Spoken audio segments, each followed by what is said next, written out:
Hello दोस्तों, स्वागत है आपका आज के इस नए वीडियो में।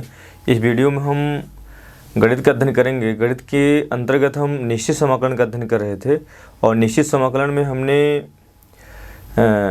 निश्चित समाकलन एक प्रगुण को समझा और उस प्रगुण के आधार पर पिछले 3 लेक्चर में हमने महत्वपूर्ण प्रश्नों को देखा जो कि बोर्ड परीक्षा की दृष्टि से बहुत इम्पोर्टेंट हैं। आज उसी श्रृंखला को आगे बढ़ाते हुए और हम कुछ प्रश्नों को देखते हैं जो कि बोर्ड परीक्षा के दृष्टिकोण से बहुत इंपॉर्टेंट है। इसके बाद एक लेक्चर और आपका आएगा निश्चित समाकलन का, आपका निश्चित समाकलन समाप्त हो जाएगा। इसके बाद हम समाकलनों के अनुप्रयोग को पढ़ेंगे जो कि एक और अच्छा चैप्टर है जो कि बोर्ड परीक्षा के दृष्टिकोण से बहुत इंपॉर्टेंट, जहाँ से 8 नंबर में क्वेश्चन पूछे जाते हैं। हम कुछ प्रश्नों को और देखते हैं। पहला प्रश्न दिया गया है जो कि यूपी बोर्ड 2013, 15, 17 में पूछा गया, बहुत इंपॉर्टेंट है। पहला है इंटीग्रेशन 0 से 1 i इक्वल्स टू हो जाएगा log 1 प्लस x अपान log 1 प्लस x अपान 1 प्लस एक्स स्क्वायर dx का जो वैल्यू हमें लाना है पाई बाई 8 अपान log 2 लाना है। तो यहाँ से इसको प्रूव करेंगे। i इक्वल्स टू दिया गया है 0 से 1 log 1 प्लस एक्स अपान 1 plus x square dx। 1 plus x square दिया गया, यहाँ पर x बराबर tan थीटा रख देते हैं। मान लेते हैं, माना x बराबर tan थीटा और थीटा बराबर क्या निकले, थीटा बराबर हो जाएगा यहाँ से tan इनवर्स x हो जाएगा। तो इसका अवकलन करेंगे, dx बराबर हो जाएगा sec square theta d theta. हम जैसे ही चर को प्रतिस्थापित करते हैं तो और निश्चित समाकलन में चर को प्रतिस्थापित करते हैं तो चर को प्रतिस्थापित करने के साथ साथ हमें उस फलन की सीमाओं को भी परिवर्तन करना पड़ता है। तो लिखेंगे सीमा में परिवर्तन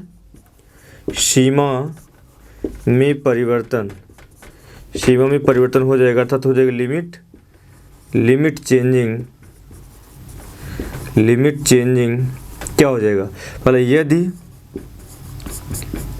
x बराबर 0 तो यदि x का मान 0 हो जाएगा थीटा का मान भी क्या आ जाएगा, 0 हो जाएगा। यदि x बराबर 1 हो जाएगा तो अगर x का मान यहाँ से 1 हो गया तो थीटा का मान कितना हो जाएगा, पाई बाई 4 हो जाएगा। अब यहाँ से लिमिट रखेंगे हम i इक्वल्स टू, जब आपका लिमिट 0 था तो थीटा का मान कितना आया, 0 आया। जब x बराबर 1 था थीटा का मान पाई बाई 4 आया।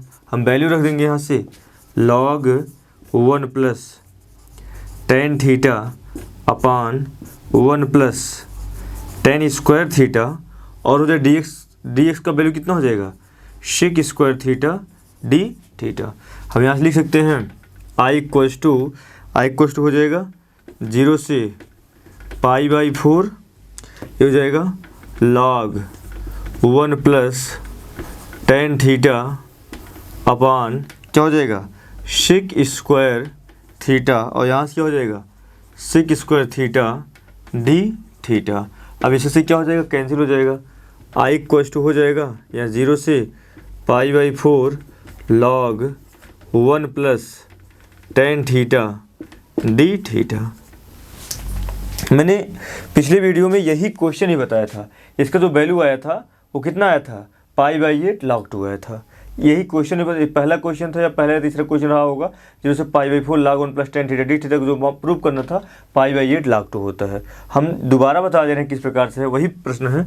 लिखेंगे इसको हम क्या मान लेते हैं, समीकरण 1 मान लेते हैं। लिखेंगे प्रगुण नंबर 4 से, तो क्या होता है प्रगुण नंबर 4 क्या होता है, 0 से a F of x D x बराबर हो जाएगा इंटीग्रेशन 0 से a F of A minus x D x हो जाएगा। यही वैल्यू यहाँ पर रखेंगे हम। i इक्वल टू 0 से पाई बाई 4 हो जाएगा, log हो जाएगा 1 प्लस tan थीटा है जैसे x का, a माइनस एक्स थीटा का हो जाएगा यहाँ से पाई बाई 4 माइनस थीटा और हो जाएगा यहाँ से डी थीटा। यहाँ से हो जाएगा i इक्वल टू 0 से पाई बाई 4 हो जाएगा log, यहाँ से हो जाएगा 1 प्लस हो जाएगा यहाँ से tan pi by 4 minus theta क्या हो जाएगा, tan a हो जाएगा tan a minus tan b upon 1 plus tan a into हो जाएगा tan b, तो यहाँ डी थीटा हो जाएगा।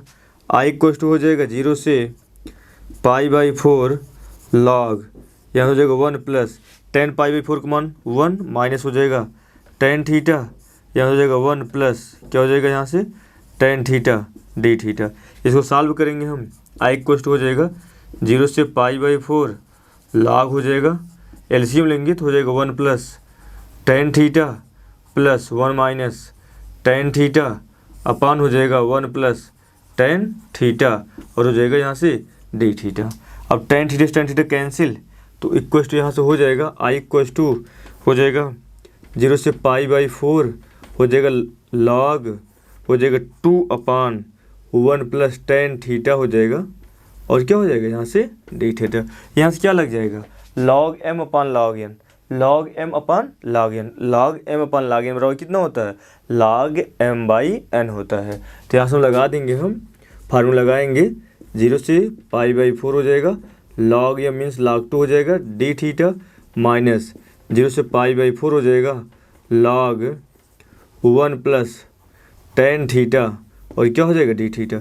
आप देखेंगे समीकरण 1, ये क्या समीकरण 1 है, ये क्या हो जाएगा समीकरण 1 हो जाएगा, इसका वैल्यू आई है तो लिखेंगे यहाँ से हम आई इक्वल टू 0 से π/4 log 2 डी थीटा माइनस आई इस साइड आएगा, आई कितना हो जाएगा 2i और हो जाएगा log 2 0 से π/4 कितना हो जाएगा डी थीटा और डी थीटा का समाकलन क्या हो जाएगा थीटा हो जाएगा, डी थीटा का समाकलन थीटा, डी वाई का समाकलन वाई, तो यहाँ से हो जाएगा 2i इक्वल टू हो जाएगा log 2 यहाँ से हो जाएगा थीटा, ठीक है 0 से π/4 अपर लिमिट है लोअर लिमिट है अपर लिमिट, तो 2i बराबर कितना हो जाएगा log 2 upper limit π/4 lower limit, theta का वैल्यू 0 हो जाएगा यहाँ से, तो बचेगा π/4, 2i बराबर क्या लिखेंगे हम π/4 log 2, आई बराबर कितना हो जाएगा π/8 और वो कितना हो जाएगा log 2। यही इस प्रश्न का आप अगर इस यहाँ से मैंने पिछले लेक्चर में बताया था log I equal to integration 0 से π/4 log 1 प्लस टेन थीटा का मान π/8 log 2। अगर आप उस वैल्यू को याद किए हैं तो यहाँ पर आप डायरेक्टली रख करके वही आपका आंसर आ जाए, जिसका हम कई बार प्रश्नों में यूज करेंगे उसका। इसके बाद वाले प्रश्न में हम क्या करें उसी का हम यूज करके उसको लगा देंगे। तो जो अगर आप इसका स्क्रीनशॉट लेना चाहें स्क्रीनशॉट ले सकते हैं। आपको जितने प्रश्न बताए जा रहे हैं सब बोर्ड परीक्षा के दृष्टिकोण से बहुत ज़्यादा इंपॉर्टेंट है। आप जितने लेक्चर आपके लिए डाले जा रहे हैं आपको ध्यान में रखते हुए डाला जा रहा है, बोर्ड परीक्षा को ध्यान में रखते हुए डाला जा रहा है और हम जितने प्रश्न बता रहे हैं सबको हम एकदम निचले स्तर से आपको जीरो शुरू करें, जिससे अगर कोई विद्यार्थी नया हो अगर देख रहे हो उसको भी अच्छे तरीके से समझ में आए। हम जो उसका बेसिक है पहले पूरा बेसिक बता रहे हैं, उसके आधार पर हम इसको लेकर चल रहे हैं। और कोई विद्यार्थी नया भी है अगर तब भी फिर भी पढ़ेगा उसको हर एक कॉन्सेप्ट क्लियर होगा। ये ज़रूरी नहीं है जो पहले से विद्यार्थी पढ़े उन्हें क्लियर होगा, क्योंकि हम इसमें क्या कर रहे हैं हर एक चीज़ों को ध्यान रख कर रहे हैं कि जिससे सभी विद्यार्थी चाहे निश्चित समाकलन हो चाहे अनिश्चित समाकलन हर एक टॉपिक हर एक कॉन्सेप्ट उनको अच्छे समझ में आए।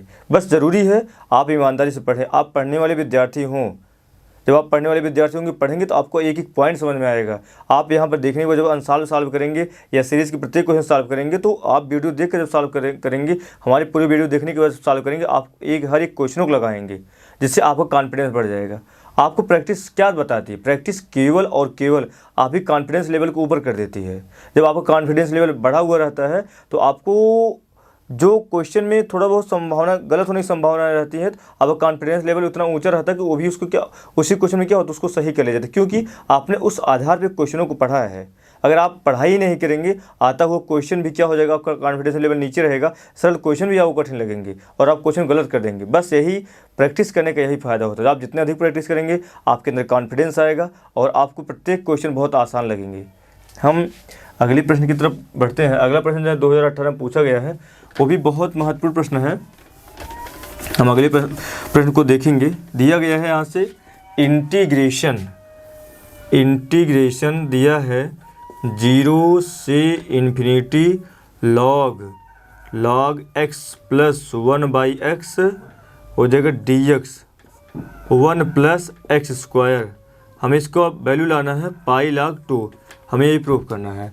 0 से infinity log x plus 1/x dx 1 plus x square बराबर पाई log 2। ये यूपी बोर्ड 2018 में पूछा गया है। हम इस प्रश्न को समझते हैं। जो कि बहुत इंपॉर्टेंट है, 2018 में पूछा गया है। और जो सिद्ध करना है पाई लाख टू सिद्ध करना है, तो सोल्यूशन क्या हो जाएगा, इसको हम मान लेते हैं आई इक्वल्स टू हो जाएगा 0 से इन्फिनिटी लॉग हो जाएगा x प्लस 1/x और डी एक्स अपान में हो जाएगा 1 प्लस एक्स स्क्वायर हो जाएगा इतना। अब मान लेते हैं माना x बराबर कितना हो जाएगा tan थीटा, तो डी एक्स बराबर कितना हो जाएगा sec square theta d theta. D x बराबर कितना हो जाएगा sec square theta d theta हो जाएगा। तो जैसे ही हम x को प्रतिस्थापित कर दिए, x के हम चर को प्रतिस्थापित किए tan थीटा के रूप में, तो हमारे माइंड में तुरंत होना चाहिए हम निश्चित समाकलन पढ़ रहे हैं, निश्चित समाकलन में फलन के हम सीमाओं को भी परिवर्तित करते हैं। तो यहाँ पर यदि हम सीमा में परिवर्तन लिखेंगे, सीमा में परिवर्तन यदि हो जाएगा यहाँ से, यदि x बराबर 0 तो तो थीटा बराबर भी क्या आ जाएगा 0। यदि x बराबर हो जाएगा इन्फिनिटी, तो यहाँ से हो जाएगा, तो जब x इन्फिनिटी आएगा थीटा का मान कितना हो जाएगा π/2 हो जाएगा। अब लिमिट रख देंगे हम, तो यहाँ से कितना हो जाएगा i इक्वल्स टू हो जाएगा 0 से ये π/2 हो जाएगा लॉग कितना हो जाएगा tan theta plus 1/tan theta, और यहाँ से कितना हो जाएगा dx हो जाएगा 1 प्लस tan स्क्वायर थीटा, और dx को वैल्यू आया है वो कितना आया sec square theta d theta आया है। इसको हम सॉल्व करेंगे, i इक्वल्स टू हो जाएगा 0 और कितना हो जाएगा π/2 हो जाएगा लॉग ये हो जाएगा tan थीटा, और ये क्या लिखेंगे हम tan थीटा को क्या लिख सकते हैं यहाँ से हम, हो जाएगा यहाँ से cot थीटा 1/tan थीटा बराबर, और sec square theta upon 1 plus tan square theta बराबर क्या हो जाएगा सेक स्क्वायर थीटा, ये क्या हो जाएगा डी थीटा, इसी से कैंसिल हो जाएगा। तो यहाँ से आएगा कितना i इक्वल्स टू 0 से π/2 लॉग हो जाएगा tan theta plus cot theta, और कितना हो जाएगा यहाँ से डी थीटा। तो i इक्वल्स टू हो जाएगा 0 से π/2 लॉग ये हो जाएगा साइन थीटा बटे cos थीटा, और cot थीटा क्या हो जाएगा cos थीटा बटे साइन थीटा हो जाएगा यहाँ से d theta. i equals to हो जाएगा 0 से π/2 लॉग हो जाएगा sine square theta plus cos square theta अपान एलसीएम कितना हो जाएगा साइन थीटा इंटू क्या हो जाएगा कॉस थीटा, और क्या हो जाएगा ये डी थीटा। अब sign square theta plus cos square theta का मान कितना हो जाएगा 1 हो जाएगा। तो यहाँ से हम लिखेंगे i इक्वल्स टू 0 से π/2 लॉग 1 साइन थीटा इंटू में cos theta d theta, log m/n लगा देंगे हम। i इक्वल्स टू हो जाएगा 0 से π/2 लॉग 1 माइनस लॉग हो जाएगा minus log sine theta into cos theta, ये क्या हो जाएगा डी थीटा हो जाएगा। i इक्वल्स टू 0 से π/2 यहाँ से log 1 का वैल्यू 0 हो जाएगा माइनस यहाँ से क्या लिखेंगे log m इंटू n हो जाएगा log sine theta plus log cos theta, और हो जाएगा कितना है डी थीटा। ये माइनस हम बाहर निकाल देंगे तो हो जाएगा माइनस बाहर हो जाएगा 0 से π/2, और यहाँ से कितना हो जाएगा log sine theta d theta minus plus हो जाएगा, ये पूरा माइनस बाहर निकल गया है, और हो जाएगा log cos theta d theta 0 से हो जाएगा π/2।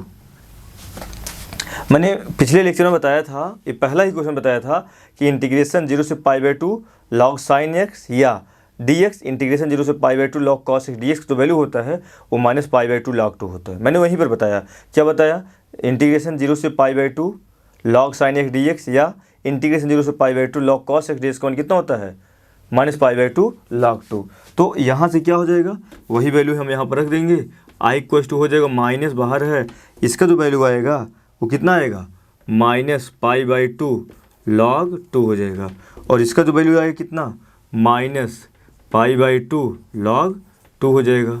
तो हो जाएगा i इक्वल्स टू माइनस बाहर हो जाएगा माइनस π/2 log 2 माइनस π/2 log 2 हो जाएगा कितना माइनस 2 π/2 और हो जाएगा log 2। अब 2 से 2 कैंसिल हो जाएगा, i इक्वल्स टू हो जाएगा माइनस पाई log 2, और ये माइनस माइनस प्लस हो जाएगा, i इक्वल्स टू हो जाएगा पाई log 2। यही दिए गए इस प्रश्न का क्या हो जाएगा आंसर, यही हमें प्रूव करना था। बस हमें जैसे पिछले वाले क्वेश्चन में मैंने क्या बताया, वहाँ पर log 1 + tan थीटा, लिमिट कहाँ 0 से π/4 आया था, उसको जो वैल्यू होता है वो कितना होता है π/8 log 2 हो जाएगा। और उसको भी लेना, क्योंकि बहुत सारे ऐसे क्वेश्चन जिसमें वो डायरेक्ट आ सकता है। और उसके बाद यहाँ पर इसमें क्या यूज़ किया मैंने, पिछले लेक्चर में बताया था इंटीग्रेशन 0 से π/2 log cos x dx या इंटीग्रेशन 0 से π/2 log sin x dx का जो वैल्यू होता है -π/2 log 2 होता है या π/2 log 1/2 होता है। इस प्रकार से मैंने इसको सॉल्व किया।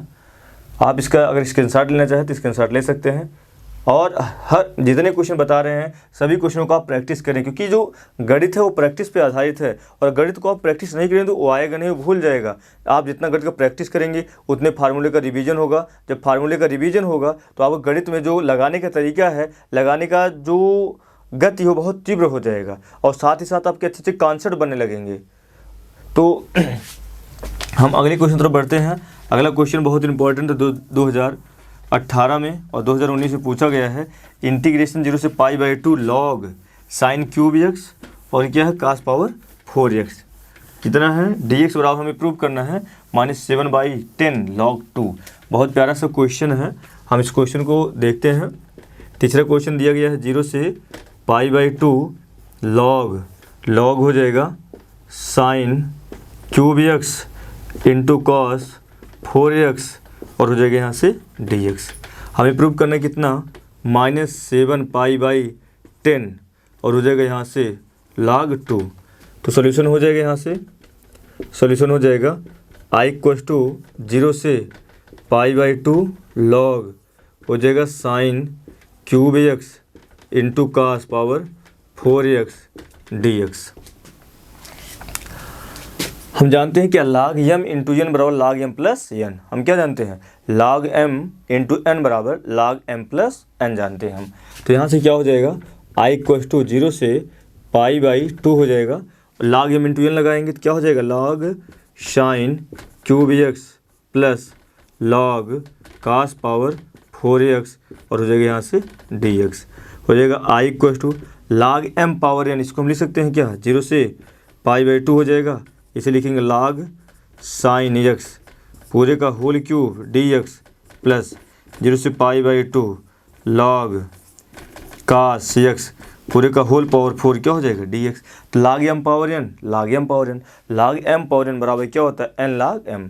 log m पावर n बराबर क्या होता है n log m। घाती क्या होती है आगे आ जाती हैं। तो यहाँ से हो जाएगा I = हो जाएगा 0 से π/2 4 log sin x dx plus हो जाएगा पावर 4 है यहाँ से 3 है तो यहाँ 3 हो जाएगा इंटीग्रेशन 0 से π/2 ये 2 है, यहाँ हो जाएगा 4 आगे हो जाएगा log m पावर n आगे आ जाएगा log cos x क्या हो जाएगा dx। तो यहाँ से हम लिख सकते हैं I = 3 बाहर हो जाएगा 0 से π/2 log sin x dx plus यहाँ से लिख सकते हैं 4 बाहर हो जाएगा 0 से π/2 और हो जाएगा log cos x dx। मैंने पिछले लेक्चर में बताया क्या हम लिखेंगे, हम जानते हैं इम्पोर्टेंट बहुत फैक्ट है, हम जानते हैं log sin x dx क्या हो जाएगा 0 से ये हो जाएगा 0 से π/2 का जो वैल्यू होता है और यहाँ 0 से π/2 log cos x का जो वैल्यू हो जाएगा वो कितना होता है -π/2 log 2 या π/2 log 1/2 दोनों होते हैं। इसका भी वही मान होता है -π/2 log 2 या π/2 log 1/2 यही होता है। अब यहाँ पर वैल्यू हम रख देंगे, वैल्यू रखेंगे यहाँ से I = हो जाएगा इसका जो मान हो जाएगा वो 3 पहले से, इसका मान हो जाएगा -π/2 और log 2 हो जाएगा और इसका जो वैल्यू हो जाएगा +4 -π/2 log 2। तो यहाँ से हम लिखेंगे I = -3π/2 log 2 + 4π/2 और कितना हो जाएगा log 2 हो जाएगा। यहाँ से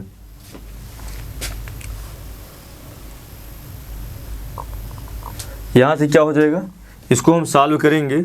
I = हो जाएगा -7π/2 यहाँ से और यहाँ से log 2 कॉमन हो जाएगा -3π/2 हो जाएगा प्लस 4 पाई/2 हो जाएगा। यहाँ से हो जाएगा log 2, यहाँ से कॉमन हो जाएगा तो बचेगा क्या, यहाँ से -7 पाई/2 और log 2।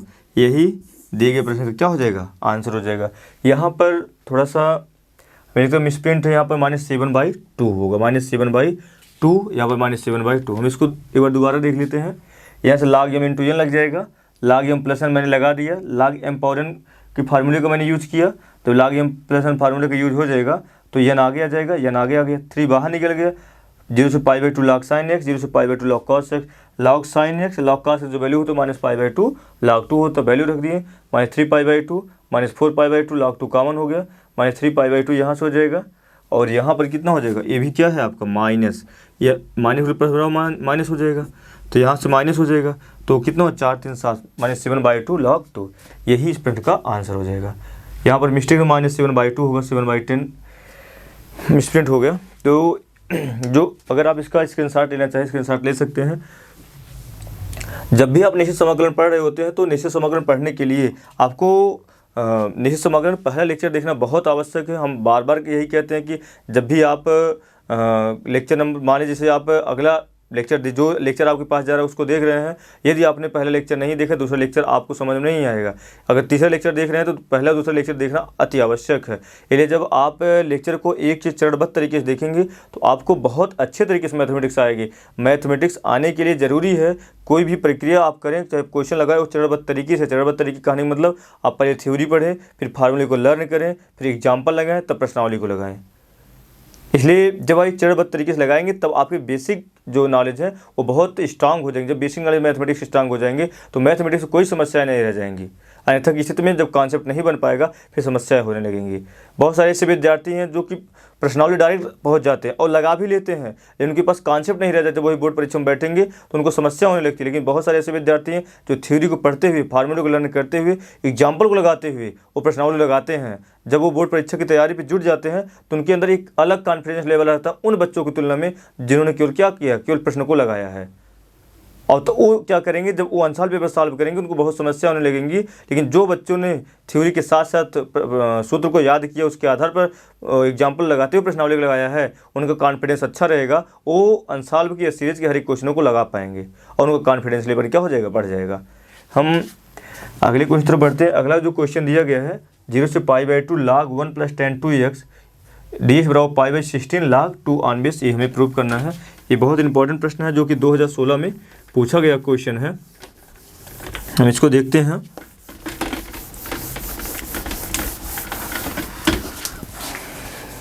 पांचवा क्वेश्चन है, चौथा क्वेश्चन है, दिया गया है i = यहाँ से हो जाएगा इंटीग्रेशन 0 से हो जाएगा पाई/8, 0 से पाई/8 log 1 + tan 2x dx equal to हो जाएगा पाई/16 log 2 बेस। यही हमें प्रूव करना है। तो सोल्यूशन क्या हो जाएगा, हम इसको i = मान लेते हैं 0 से पाई/8 हो जाएगा log 1 + हो जाएगा tan 2x क्या हो जाएगा dx। हम यहाँ पर 2x बराबर t मान लेते हैं। माना 2x बराबर क्या हो जाएगा t, तो 2 dx बराबर कितना हो जाएगा dt हो जाएगा। तो dx बराबर कितना हो जाएगा dt/2 हो जाएगा। अगर मैंने चर को परिवर्तित कर दिया तो हमें लिमिट भी परिवर्तन करना पड़ेगा। सीमा में परिवर्तन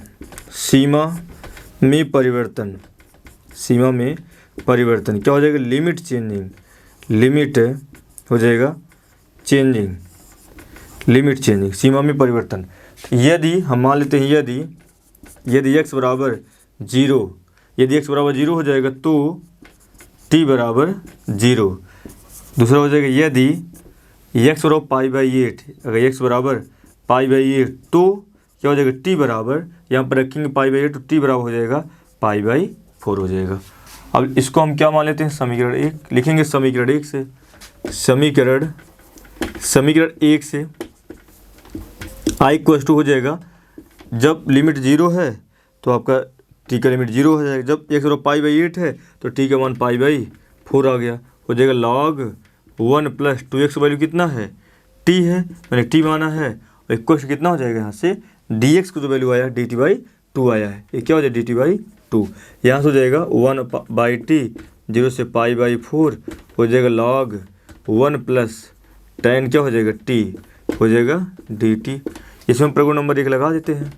प्रगुण नंबर 1 क्या कर चर को परिवर्तित कर देता है, तो 1/2 हो जाएगा 0 से π/4 हो जाएगा log 1 प्लस कितना हो जाएगा tan t के स्थान पर हो जाएगा x dx हो जाएगा। आज ही मैंने पहले क्वेश्चन में जब इसको सॉल्व किया उसमें वैल्यू आया था और इसका मान कितना था 0 से π/4 log 1 plus tan x dx का मान कितना था π/8 log 2 था। और यही क्वेश्चन मैंने प्रीवियस वीडियो मतलब लेक्चर में बताया है। जो वैल्यू होता है log 1 प्लस tan x का जो वैल्यू होता है वो π/8 होता है, कब, जब उसकी लिमिट 0 से π/4 होती है। तो हम इसके स्थान पर क्या रख देंगे π/8 log 2 हो जाएगा 1/2 हो जाएगा, यहाँ से π/8 हो जाएगा log 2 हो जाएगा। इसका जो वैल्यू आ जाएगा π/16 हो जाएगा π/16 log 2 बेस e। यही इस दिए गए प्रश्न का क्या हो जाएगा आंसर हो जाएगा। अब बार बार हर एक क्वेश्चन जब ये आ रहा है तो ज़रूरी नहीं उसको सॉल्व कर देना, आप उसी को यहाँ से लिख सकते हैं। हम जानते हैं जैसे π/4 log 1 प्लस tan x का जो वैल्यू होता है π/8 log 2 हो जाता है। अगर आप इसका स्क्रीनशॉट लेना चाहें ले सकते हैं। हम अगले प्रश्न की तरफ बढ़ते हैं जो कि बहुत इंपॉर्टेंट है, जो 2013, 16, 17, 18 में पूछा गया है। क्या है 0 से π/4 log sin 2 theta d theta. हम इस प्रश्न को देखते हैं, बहुत प्यारा सा क्वेश्चन है।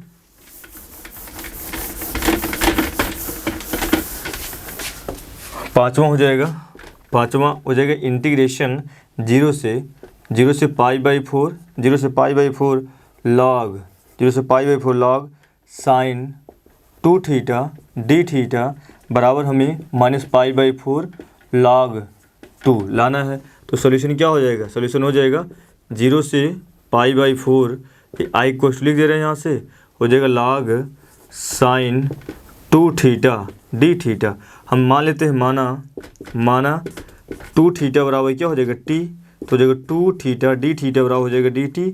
तो यहाँ से d थीटा बराबर dt बाई कितना हो जाएगा 2 हो जाएगा। और लिखेंगे सीमा में परिवर्तन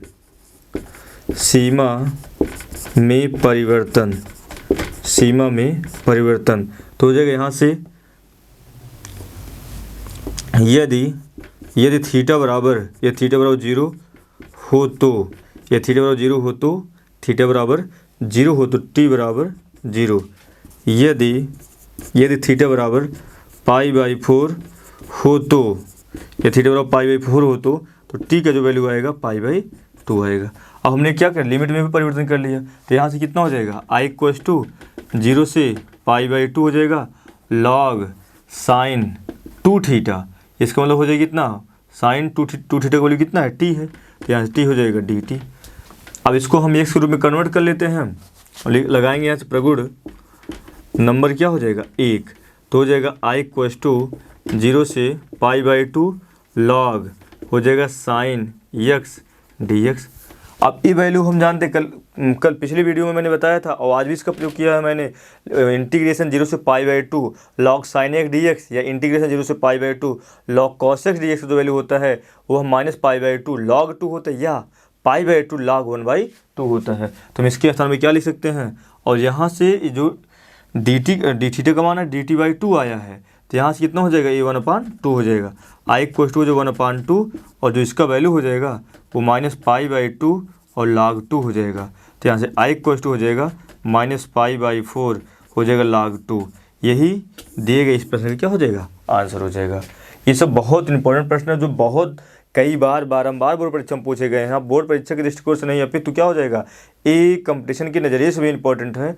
हम आप सभी लोगों को बोर्ड परीक्षा के साथ साथ आप जैसे आपके IIT हुए, JEE हुआ, NDA हुआ और जो अदर एग्ज़ाम हैं TGT PG जो आपके शॉर्टकट क्वेश्चन बन रहे हैं, हम उसको छोटे छोटे वीडियो बनाकर उसको भी देख रहे हैं, वो आपके लिए बहुत ज़्यादा बेनिफिट होगा। हो सकता है इसमें आपकी MCQs के रूप में आ जाए, उन प्रश्न को आप डायरेक्ट लगा सकते हैं। बड़े क्वेश्चन को, ये सब बड़े क्वेश्चन हैं, आपके पूरे एक वाइट बोर्ड जितना बड़ा क्वेश्चन होगा उसको आप 1 लाइनर बना सकते हैं। आप उसको देखिए, उसके बाद उसको अधिक से अधिक संख्या में शेयर कीजिए, इससे और सभी विद्यार्थी उन चीज़ों का फ़ायदा ले पाएँ। हम अगले क्वेश्चन तरफ बढ़ते हैं। अगला क्वेश्चन दिया गया है log sin 3 theta d theta equal to minus π/6 log 2 दिया गया है। यहाँ से जो कि 2014 में पूछा गया क्वेश्चन है, छठा क्वेश्चन है और आज का लास्ट क्वेश्चन है। यहाँ से हो जाएगा 0 से π/6, 0 से π/6 हो जाएगा log sin 3 theta d theta equal to में प्रूव करना है माइनस π/6 हो जाएगा log 2। तो सॉल्यूशन हो जाएगा, यहाँ से हो जाएगा I इक्वल टू 0 से π/6 log हो जाएगा sin 3 थीटा डी थीटा। तो हम यहाँ से क्या लिखेंगे, हम मान लेते हैं माना 3 थीटा बराबर क्या हो जाएगा t, तो 3 डी थीटा बराबर हो जाएगा dt और डी थीटा बराबर कितना हो जाएगा dt/3। अगर मैंने चर को परिवर्तित कर दिया तो उसकी सीमाओं को भी परिवर्तन करना पड़ेगा। मैंने अगर प्रतिस्थापन लगा दिया तो उसकी सीमाओं को भी प्रतिस्थापित करना पड़ेगा, परिवर्तन करना पड़ेगा। तो लिखेंगे सीमा में परिवर्तन हो जाएगा लिमिट चेंजिंग। तो हो जाएगा यदि x बराबर 0, यदि x बराबर 0 तो थीटा बराबर कितना हो जाएगा, तो t बराबर कितना हो जाएगा 0। जब थीटा का मान 0 रखेंगे t का मान 0।